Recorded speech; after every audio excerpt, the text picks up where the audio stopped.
Blockade করছেন কেন, অবরোধ করছেন কেন? এই অধ্যাদেশ জারি হওয়া যাবে না ঢাকা কলেজের ক্যাম্পাস। এটা তো আপনাদের কলেজের ইস্যু, বড় ভাইদের সাথে মারধর হয়েছে, সেটা নিয়ে সায়েন্স ল্যাব বন্ধ করে দেওয়া এটা কেমন জানি হলো না?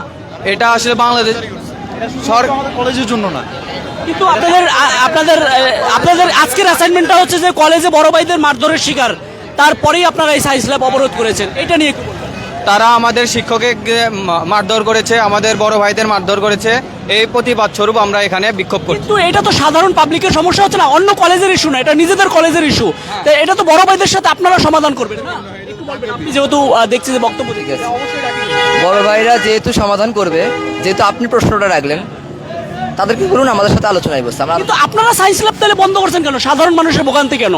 এটা আপনারা আপনাদের সিনিয়র বা অন্যদেরকে বলতে পারতেন, কলেজের ইস্যু নিয়ে কলেজেই বসতে পারতেন, অন্য কলেজের ইস্যু না, যেহেতু এই কলেজের আপনারা গেট বন্ধ করে দিয়ে আপনাদের সমাধান করতে পারতেন, সেটা নয় কেন? বড় ধরনের ধামাকা না করলে কোনো কিছু সম্ভব হয় না।